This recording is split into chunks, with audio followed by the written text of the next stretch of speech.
Hi friends, நான் கிருத்திகா பிரபாகரன். ஆவி உலகின் விதிகள் கிருத்திகா பிரபாகரன் யூடியூப் சேனலுக்காக மதுஷாய். கோர்ஷித் பாவநகரியின் 2 மகன்களான விஸ்பியும் ரத்துவும் ஒரு விபத்தில் பலியாக ஆவி உலகிலிருந்து விஸ்பியும் ரத்துவும் தங்களது பெற்றோர்களான கோர்ஷித்துடனும் ரூமியுடனும் தொடர்பு கொண்டு புவி உலக மக்களுக்கு மிக பெரும் வழிகாட்டுதல்களையும் அறிவுறுத்தல்களையும் வழங்கி இருக்கிறார்கள். அவற்றை நாம் பார்த்து வந்தோம் மற்றும் நம்மில் எழும் கேள்விகளுக்கும் சந்தேகங்களுக்கும் அவர்கள் விடையளித்திருக்கிறார்கள். அவற்றை இனி தொடர்ந்து காண்போம். ஆவி உலகின் விதிகள் தொடர்கிறது. தேவதூதர்கள் வேறு, வழிகாட்டும் ஆன்மாக்கள் வேறா? ஆமாம், அவர்கள் இருவரும் வேறுபட்டவர்கள். புவி உலக ஆன்மா ஒவ்வொருவருக்கும் ஆவி உலகில் ஒரு கண்காணிப்பாளர் இருக்கிறார். அவர் அந்த புவி உலக ஆன்மாவுக்கு வழிகாட்டுகிறார். இந்த கண்காணிப்பாளர் தான் உங்களுடைய வழிகாட்டும் ஆன்மா. உங்களை சரியான பாதையில் வழி நடத்துவதுதான் அவருடைய குறிக்கோள். நீங்கள் பிறவி எடுத்த உடனேயே ஆவி உலகில் உள்ள ஓர் ஆன்மா உங்களுடைய பிறப்பிலிருந்து இறப்பு வரை உங்களுக்கு வழிகாட்டும் ஆன்மாவாக நியமிக்கப்படுகிறார். அந்த ஆன்மாவின் தளத்தினுடைய பேரான்மா இதை செய்கிறார். யார் உங்களுடைய வழிகாட்டும் ஆன்மா என்று ஒருபோதும் உங்களுக்கு தெரியாது. உங்களுடைய ஒட்டுமொத்த வாழ்நாள் முழுவதும் உங்கள் வழிகாட்டும் ஆன்மா உங்களுடனேயே இருப்பார். ஆனால் நீங்கள் தவறான பாதையில் செல்லும் போது அவரால் உங்களை தொடர்பு கொள்ள முடியாது. ஒரு மனிதன் பாவச் செயல்களை செய்யும் போது அவனுடைய ஆழ்மனம் செயலிழக்க தொடங்குகிறது. இறுதியில் அது முற்றிலுமாக உறங்கி போய் விடுகிறது. இவ்வாறு நிகழும் போது உங்கள் வழிகாட்டும் ஆன்மாவால் உங்களை குணப்படுத்த முடியாது, உங்களை பாதுகாக்க முடியாது, உங்களுக்கு வழிகாட்ட முடியாது. ஏனெனில் இவை அனைத்தையும் மனிதர்கள் தங்கள் ஆழ்மனதின் மூலமாகத்தான் பெறுகின்றனர். உங்கள் ஆழ்மனம்தான் உங்களுக்கும் ஆவி உலகிற்குமான ஒரு முக்கிய இணைப்பாக இருக்கிறது. உங்கள் ஆழ்மனம் உறங்கி விடும் போது உங்கள் வழிகாட்டும் ஆன்மா அதிகமாக உழைத்து உங்களுடைய ஸ்தூல மனத்தின் வாயிலாக பதிவுகளை ஏற்படுத்த வேண்டியிருக்கிறது. இது ஓர் உடல் ரீதியான அறிகுறியின் வடிவிலோ புவி உலகில் சரியான வழிகாட்டுதலை உங்களுக்கு வழங்குகின்ற யாரோ ஒரு நபரின் வடிவிலோ அல்லது ஒரு விழிப்புணர்வின் வடிவிலோ நிகழக்கூடும். ஆனால் நீங்கள் அதற்கு பிறகும் மாறாவிட்டால் உங்கள் வழிகாட்டும் ஆன்மாவால் எதுவும் செய்ய முடியாது. எனவே ஒவ்வொரு மனிதனும் எதிர்மறை தாக்கங்களில் இருந்து தன்னை காத்துக் கொள்வதற்கு அவனுக்கு இரட்டை பாதுகாப்பை கடவுள் கொடுத்திருக்கிறார். முதலாவது சக்தி வாய்ந்த உங்கள் ஆழ்மனம், இரண்டாவது உங்களுடைய வழிகாட்டும் ஆன்மா. உங்கள் வாழ்நாள் முழுவதும் உங்களை கண்காணித்து உங்களை வழிநடத்தி உங்களுக்கு பாதுகாப்பை வழங்குவதும் நீங்கள் உங்கள் புவி உலக குறிக்கோளை பரிபூரணமாக நிறைவேற்றுவதற்கு உங்களுக்கு உதவுவதும் தான் உங்கள் வழிகாட்டும் ஆன்மாவின் கடமை. உங்களுக்கு அறிவுரை தேவைப்படும் போது நீங்கள் கடவுளிடம் உண்மையாக பிரார்த்தனை செய்து அவரிடம் உதவி கேட்க வேண்டும். உங்களுக்கு தேவையான வழிகாட்டுதலை கொடுக்க உங்கள் வழிகாட்டும் ஆன்மா தன்னால் ஆன அனைத்தையும் செய்வார். ஏனெனில் புவிவாழ் ஆன்மாக்களை வழிநடத்துவதற்கு அவர்களுக்கு சிறப்பு பயிற்சிகள் அளிக்கப்பட்டுள்ளன. புவி உலக ஆன்மாக்களுக்கு வழிகாட்டுதலை வழங்குவதுதான் ஆவி உலகில் அவர்களுடைய முக்கியமான வேலை. இச்செயல்முறையின் மூலம் அவர்களும் கற்றுக்கொள்கின்றனர், தொடர்ந்து வளர்ச்சி அடைகின்றனர். கடினமான சூழ்நிலைகளில் வழிகாட்டும் ஆன்மாக்கள் பிற அறிவார்ந்த ஆன்மாக்களிடம் கலந்து பேசி அவர்களுடைய ஆலோசனையை நாடுவர். இந்த தகவல் உங்களுக்கு கொடுக்கப்படுகிறது. ஏனெனில் புவி உலக மக்கள் பலர் தனிமையாக உணர்கின்றனர். தங்களுக்கு அறிவுரை கொடுப்பதற்கு யாரும் இல்லை என்று அவர்கள் நினைக்கின்றனர். ஆனால் நீங்கள் உங்களுடைய ஆழ் மனதை வளர்த்து கொண்டால் உங்களால் கடவுளிடம் பிரார்த்தனை செய்ய முடியும். உங்கள் வழிகாட்டும் ஆன்மாவிடம் உதவி கேட்க முடியும். உங்களுக்கு வழிகாட்டுதல் கிடைக்கும் விதத்தை கண்டு நீங்கள் ஆச்சரியப்படுவீர்கள். மிக முக்கியமாக நீங்கள் உங்கள் பிரச்சனைகளை துணிச்சலாக எதிர்கொள்வதற்கு தேவையான வலிமை உங்களுக்கு எங்கிருந்து வந்தது என்பதை நினைத்து நீங்கள் வியப்படைவீர்கள். புவி உலக ஆன்மா ஒருவரின் ஆவி உலக ஜோடியால் அவருடைய வழிகாட்டும் ஆன்மாவாக செயல்பட முடியுமா? முடியும், ஆனால் அது மிகவும் அரிதாகவே நிகழ்கிறது. ஓர் இரட்டை ஆன்மா என்றால் என்ன? இரட்டை ஆன்மாவும் ஆன்ம துணையும் ஒன்றா? இப்பிரபஞ்சத்தில், அதாவது மூன்றாவது பிரபஞ்சம், இப்பிரபஞ்சத்தில் உள்ள ஒவ்வொரு ஆன்மாவும் உண்மையில் ஓர் ஆன்மாவின் ஒரு பாதி மட்டுமே. நான்காவது தளத்தின் 5வது நிலையில் ஓர் ஆன்மா தன் பயணத்தை துவக்கும் போது அது ஓர் ஆண் ஆன்மாவாகவும் ஒரு பெண் ஆன்மாவாகவும் இரண்டாக பிரிகிறது. இறுதியில் இவ்விரண்டு ஆன்மாக்களும் 7வது தலத்தின் 9வது நிலையில் மீண்டும் ஒன்றிணைந்து முழு ஆன்மாவாக உருவெடுக்கின்றனர். இந்த ஆன்மாக்கள் இரட்டை ஆன்மாக்கள் என்று அழைக்கப்படுகின்றனர். பல்வேறு பிறவிகளின் ஊடாக இவ்விரண்டு ஆன்மாக்களும் சில சமயங்களில் ஆணாகவும் சில சமயங்களில் பெண்ணாகவும் பூமியில் தங்களுடைய பயிற்சிகளை முடித்துவிட்டு தங்கள் கர்ம வினைகளையும் தீர்த்த பிறகே அது நிகழ்கிறது. அப்போதுதான் 7வது தலத்தின் 9வது நிலையில் மீண்டும் ஒரே ஆன்மாவாக அவர்களால் ஒன்று சேர முடிகிறது. நீங்கள் 7வது தலத்தின் 9வது நிலையை அடையும் போது நீங்களும் உங்கள் துணை ஆன்மாவும் ஒன்று சேர்வதற்கு சற்று முன்பாக நீங்கள் முதலில் இருந்தபடி ஆண் ஆன்மாவாகவும் பெண் ஆன்மாவாகவும் ஆகி பிறகு அடுத்த பிரபஞ்சத்திற்கு போகிறீர்கள். ஆனால் பூமியில் நீங்கள் ஆன்ம துணை என்று அழைக்கின்ற ஓர் ஆன்மாவிடமிருந்து உங்களுடைய இரட்டை ஆன்மா, அதாவது ஜோடி ஆன்மா முற்றிலும் வேறுபட்டுள்ளார். உங்களுக்கு மிக நெருக்கமான ஒருவரை குறிப்பிடும் போது ஆன்ம துணை என்ற சொற்றொடரை நீங்கள் பயன்படுத்துகிறீர்கள். ஆனால் அந்த நபர் உங்களுடைய ஜோடி ஆன்மாவாக இருக்க வேண்டியதில்லை. முந்தைய பல பிறவிகளில் உங்களுடன் தொடர்பு பட்டிருந்த ஒரு குழு ஆன்மாவாக அவர் இருக்கக்கூடும். கடவுள் ஒரே நேரத்தில் ஒரு குறிப்பிட்ட எண்ணிக்கையிலான ஆன்மாக்களை படைத்தார். இந்த ஆன்மாக்கள் ஒருவர் மீது ஒருவர் கொண்டுள்ள பரஸ்பர அன்பின் காரணமாக புவி உலகில் ஒரே குழுவில் பல பிறவிகள் எடுக்கின்றனர். ஆன்மீக ரீதியாக உயர்வதற்கும் ஒரு சிறந்த வாழ்க்கையை வாழ்வதற்கும் பரஸ்பரம் ஒருவருக்கொருவர் உதவி கொள்வதற்காக அவர்கள் இவ்வாறு ஒரே குழுவாக பிறவி எடுக்கின்றனர். இந்த ஆன்மாக்கள் குழு ஆன்மாக்கள் என்று அழைக்கப்படுகின்றனர். சில சமயங்களில் நீங்கள் ஒருபோதும் சந்தித்திராத ஒருவருடன் ஒரு நெருக்கத்தை உணரும் போது அந்நபர் உங்கள் குழு ஆன்மாவாக இருப்பது அதற்கு காரணமாக இருக்கலாம். உங்கள் குழு ஆன்மாக்கள் உங்கள் பெற்றோராகவோ குழந்தைகளாகவோ அண்டை வீட்டாராகவோ அல்லது நண்பர்களாகவோ இருக்கக்கூடும். ஒரு நபருக்கு ஒரே ஒரு ஜோடி ஆன்மா மட்டுமே இருக்க முடியும். ஆனால் பல ஆன்ம துணைகளோ அல்லது குழு ஆன்மாக்களோ இருக்கலாம். நீங்கள் உங்கள் ஜோடி ஆன்மாவை சந்திக்கும் போது அது ஒரு பிரத்யேக பிணைப்பாகும். இரண்டு ஆன்மாக்களும் ஒரு நல்ல நிலையில் இருந்தால் பூமியில் ஆன்மீக ரீதியாக உயர்வதற்கு அவர்களால் ஒருவருக்கொருவர் உதவி கொள்ள முடியும். தங்களுக்கிடையே உண்மையான நம்பிக்கையையும் நட்பையும் உருவாக்கி கொள்ள முடியும். ஏனெனில் அவர்களுடைய ஆவிகள் ஒருவரை ஒருவர் அடையாளம் கண்டுகொள்கின்றனர். இது உடலுக்கு அப்பாற்பட்ட விஷயம். இது இரண்டு ஆவிகளின் சந்திப்பு.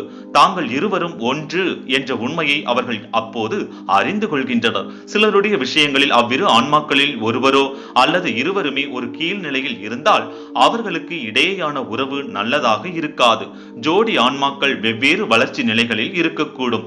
வழக்கமாக ஓர் ஆன்மா புவி உலகில் மறுபிறவி எடுக்கிறார். இன்னொருவர் ஆவி உலகில் இருந்து கொண்டு புவி உலகில் உள்ள தன்னுடைய ஜோடியை வழி நடத்துகிறார்.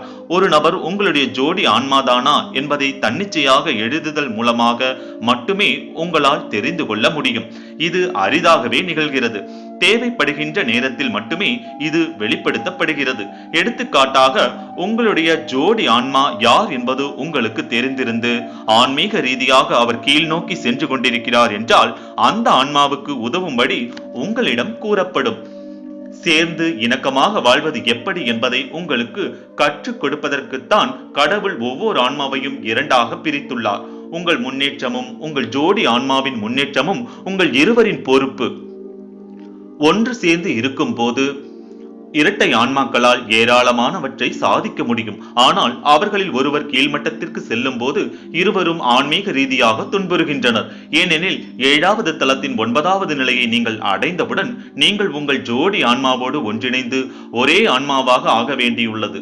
அப்போதுதான் அடுத்த பிரபஞ்சமான 4வது பிரபஞ்சத்திற்கு முன்னேறுவதற்கு உங்களுக்கு அனுமதி வழங்கப்படுகிறது. நீங்கள் மட்டும் 7வது தலத்தின் 9வது நிலையில் இருந்து உங்கள் ஜோடி ஆன்மா ஆன்மீக ரீதியாக கீழ்நிலையில் இருந்தால் அவரும் 7வது தலத்தின் 9வது நிலையை அடையும் வரை நீங்கள் காத்திருக்க வேண்டும். அதற்கு எத்தனை பிறவிகள் தேவைப்பட்டாலும் நீங்கள் அவருக்காக காத்திருக்கத்தான் வேண்டும். இது நியாயமற்றதாகவும் கடுமையானதாகவும் தோன்றக்கூடும். ஆனால் உண்மையில் உங்களுடைய ஆன்மீக ரீதியான முன்னேற்றத்தை காப்பதற்காகவே இவ்வாறு வடிவமைக்கப்பட்டுள்ளது. என்ன ஆனாலும் சரி, உங்களுக்காக பிரார்த்தனை செய்வதற்கும் உங்களை ஆன்மீக ரீதியாக உயர்த்துவதற்கும் தன்னால் ஆன எல்லாவற்றையும் செய்வதற்கு உங்களுக்கு எப்போதும் ஒருவர் இருப்பார். பொறுப்பு, இணக்கம், தன்னலமின்மை ஆகியவற்றை இது உங்களுக்கு கற்றுக் கொடுக்கும். ஆவி உலகிலும் நீங்கள் விஸ்பி மற்றும் ரத்து என்று அழைக்கப்படுகிறீர்களா? அல்லது உங்களுக்கு அங்கு வேறு பெயர்கள் இருக்கின்றனவா? ஒவ்வொரு ஆன்மாவும் இரண்டாக பிரிவதற்கு முன்பாக அவர்களுக்கு ஒரு சிறப்பு பெயர் வழங்கப்படுகிறது. இப்பெயர் ஆன்ம பெயர் என்று அழைக்கப்படுகிறது. இரட்டை ஆன்மாக்கள் தங்கள் ஆன்ம பெயரை பகிர்ந்து கொள்கின்றனர். ஓர் ஆன்மா எப்படி இரண்டாக பிரிகிறதோ அதே போல ஆன்ம பெயரும் இருவராலும் பகிர்ந்து கொள்ளப்படுகிறது. இப்பெயர் உங்கள் வாழ்நாள் நெடுகிலும் நீடிக்கிறது. புவி உலகில் கடைசியாக நீங்கள் எந்த பெயரில் அழைக்கப்பட்டீர்களோ ஆவி உலகிலும் நீங்கள் அதே பெயரில் தான் அழைக்கப்படுகிறீர்கள். நீங்கள் செய்கின்ற செயல்கள் அனைத்தும் உங்கள் ஆன்ம பெயரின் கீழ் ஆகாய பதிவேடு ஒன்றில் பதிவு செய்யப்படுகின்றன. நீங்கள் பூமியில் இருக்கும் போது உங்கள் ஆன்ம பெயர் உங்களுக்கு தெரியாது. நீங்கள் மீண்டும் ஆவி உலகிற்கு திரும்பி வந்த பிறகுதான் உங்கள் ஆன்ம பெயர் உங்களுக்கு தெரிய வரும். ஆகாய பதிவேடு என்றால் என்ன?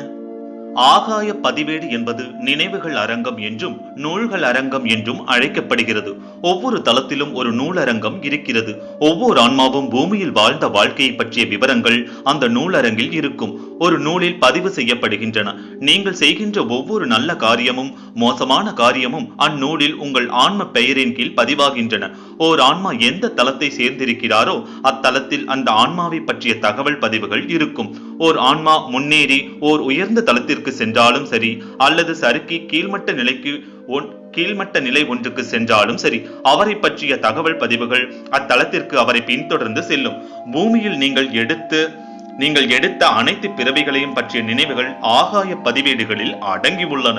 புவி உலகில் உள்ள ஆன்மாக்கள் ஓர் ஆழமான கனவற்ற உறக்கத்தில் மூழ்கி இருக்கும் போது அவர்களுடைய ஆழ்மனங்கள் இந்த ஆகாய பதிவேடுகளில் பதிவுகளை ஏற்படுத்துகின்றன. புவி உலக ஆன்மா ஒருவனின் ஆழ்மனம் செயலிழக்கும் போது அந்நபரின் வழிகாட்டும் ஆன்மா தொடர்ந்து அப்பதிவேடுகளில் பதிவுகளை ஏற்படுத்துகிறார். எந்த ஒரு ஆன்மாவாலும் இன்னொரு ஆன்மாவின் பதிவுகளை படிக்க முடியாது. சில அரிய சந்தர்ப்பங்களில் ஓர் ஆன்மா ஆன்மீக ரீதியாக முன்னேறுவதற்கு உதவி தேவைப்படும் போது உங்கள் தளத்தின் பேரான்மாவின் அனுமதியை பெற்ற பிறகு அந்த ஆன்மாவின் பதிவுகளை உங்களால் படிக்க முடியும். ஓர் ஆன்மா அடுத்த பிரபஞ்சத்திற்கு முன்னேறி செல்லும் போது அவரை பற்றிய பதிவுகளும் அவரோடு செல்கின்றன. ஆவி உலக ஆன்மாக்கள் எந்த வகையான வேலைகளை செய்கின்றனர்? ஆவி உலக ஆன்மாக்களுக்கு விருப்பங்களோ ஆசைகளோ கிடையாது என்பதை முதலில் நாங்கள் உங்களுக்கு விளக்க விரும்புகிறோம்.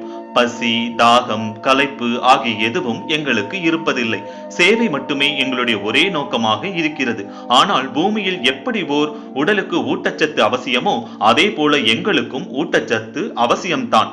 ஆவி உலக ஆன்மாக்களுக்கு சூரிய ஒளி ஒரு சக்தி வாய்ந்த ஊட்டச்சத்தாக இருக்கிறது. உங்கள் கற்பனைக்கு அப்பாற்பட்ட சுவை கொண்ட பல வகையான பழங்களும் இங்கு இருக்கின்றன. உயிர் வாழ்வதற்கு ஆன்மாக்களுக்கு உணவு தேவையில்லை. மாறாக பழச்சாறு எங்களுக்கு தேவையான நேர்மறை ஆற்றலை எங்களுக்கு கொடுக்கிறது. நாங்கள் எப்போதும் நலமாகவே இருக்கிறோம். நாங்கள் கச்சிதமான ஆன்மீக ஆரோக்கியத்தை அனுபவிக்கிறோம். எங்களுடைய ஆவி உடல்களை பிரார்த்தனையாலும் தண்ணீராலும் தூய்மைப்படுத்துவதன் மூலம் நாங்கள் தொடர்ந்து ஆரோக்கியமாக இருக்கிறோம். தண்ணீருக்கு குணமாக்கும் சக்தி இருக்கிறது. எங்களுக்கு புத்துணர்ச்சி தேவைப்படும் போதெல்லாம் நாங்கள் ஓர் ஏரியில் குளிக்கிறோம். பிறகு நாங்கள் அந்த ஏரியை விட்டு வெளியே வரும்போது எங்களுக்கு எக்கச்சக்கமான நேர்மறை ஆற்றல் கிடைத்து விடுகிறது. ஏனெனில் அந்த ஏரியின் நீரானது எங்களுடைய அதிர்வுகளை முற்றிலுமாக தூய்மைப்படுத்தி விடுகிறது. நாங்கள் அந்த நீரை விட்டு வெளியேறும் போது நாங்கள் முற்றிலும் காய்ந்து போயும் ஆற்றல் பெற்றும் இருக்கிறோம். எங்கள் வேலையை பொறுத்தவரை எங்கள் தளத்தின் பேரான்மாவுடன் நாங்கள் எங்கள் திறமைகளை பற்றி கலந்து பேசி அத்திறமைகளுக்கு ஏற்ற வேலையை நாங்கள் தேர்ந்தெடுக்கிறோம். ஆவி உலக ஆன்மாக்கள் செய்கின்ற சில வேலைகளை பார்ப்போம். 1. புவி உலக மக்களுடன் ஆன்மீக அறிவை பகிர்ந்து கொண்டு கடவுளின் விதிகளை அவர்கள் புரிந்து கொள்வதற்கு அவர்களுக்கு உதவுதல். 2. தன்னிச்சையாக எழுதல் போன்ற ஒரு செயல்முறை மூலம் புவிவாழ் ஆன்மாக்களுடன் கருத்து பரிமாற்றம் மேற்கொள்ளுதல். 3. வழிகாட்டும் ஆன்மாக்களாக செயல்படுதல். 4.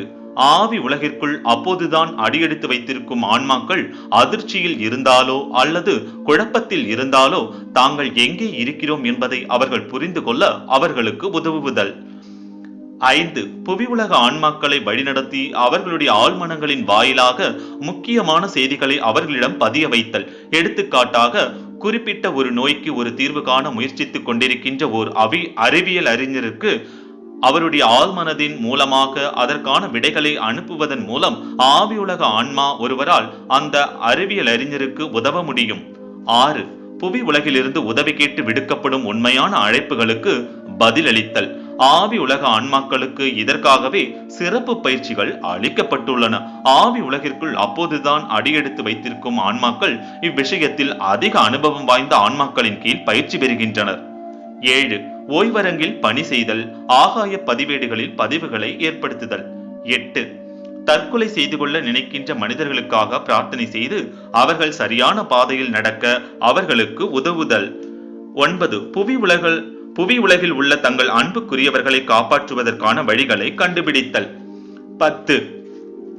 புவி உலகில் உள்ள தங்கள் அன்புக்குரியவர்களுக்காக பிரார்த்தனை செய்தல்.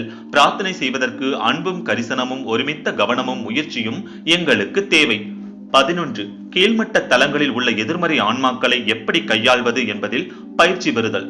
12. கற்றல் அரங்கிலிருந்து அதிக ஞானத்தை கைவசப்படுத்துதல். ஆவி உலக ஆன்மாக்களின் ஆழ்மனம் மிகவும் விசாலமானதாக இருப்பதால் அவர்களால் ஏகப்பட்ட தகவல்களை உள்வாங்கிக் கொண்டு அவற்றை நடைமுறையில் செயல்படுத்த முடியும். 13. மறுபிறவி எடுக்க விரும்புகின்றவர்களை வழிநடத்துதல். 14. வழி தவறிவிட்ட புவி உலக ஆன்மாக்களின் வாழ்வில் அதிசயங்களை நிகழ்த்துதல். இந்த அதிசயங்கள் அந்த ஆன்மாக்கள் மீண்டும் கடவுள் மீது நம்பிக்கை கொள்ள அவர்களுக்கு உதவும். 15. இறந்து கொண்டிருக்கின்ற ஓர் ஆன்மாவுக்கு ஆறுதல் அளிப்பதற்காக பூமிக்கு இறங்கி வந்து பிரார்த்தனை மற்றும் நேர்மறை எண்ணத்தின் மூலமாக அந்த ஆன்மா சௌகரியமாக ஆவி உலகிற்கு பயணிப்பதற்கு உதவுதல். 16. ஆவி உலக குழந்தை ஆன்மாக்களை கவனித்துக் கொள்ளுதல். 17. குணப்படுத்துவதற்கான புதிய வழிகளை கற்றுக்கொள்ளுதல் மற்றும் கண்டுபிடித்தல். 18. ஓவியம், நடனம், இசை, பாடல்கள், ஒப்பேரா விளையாட்டுகள், கட்டிடக்கலை, அறிவியல் போன்றவற்றின் உருவாக்கத்தில் பங்கெடுத்தல். 19.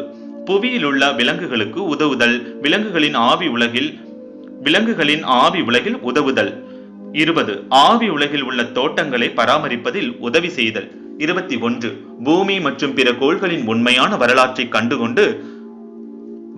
கற்றுக்கொண்டு அவற்றை பற்றி சிந்தித்து பார்த்தல். ஆவி உலக ஆன்மாக்கள் எந்த வகையான வேலையை தேர்ந்தெடுத்தாலும் சரி, சேவை ஒன்றுதான். எங்களுடைய ஒரே லட்சியம், புவி உலகில் மக்கள் தங்கள் தொழிலைத்தான் தங்கள் வேலையாக கருதுகின்றனர். ஆனால் நாங்கள் எங்கள் வேலையை உண்மையிலேயே நேசிக்கிறோம். நம்மை படைத்த கடவுளுக்கு பிரதியுபகாரம் செய்வதற்கான ஒரு வாய்ப்பாக நாங்கள் அதை பார்க்கிறோம். இது எங்களுக்கு உண்மையான மகிழ்ச்சியையும் நிறைவையும் கொண்டு வருகிறது. அகங்காரம், போட்டி, பொறாமை, வாக்குவாதங்கள், விமர்சனங்கள், உயர்வு தாழ்வுகள் ஆகிய எதுவும் இங்கு இல்லை. நாங்கள் பரஸ்பரம் ஒருவரை ஒருவர் மதிக்கிறோம். மனித குலத்தின் நன்மைக்காக நாங்கள் அனைவரும் சேர்ந்து ஒரு குழுவாக வேலை செய்கிறோம். காத்திருங்கள், ஆவி உலகின் விதிகள் தொடரும்.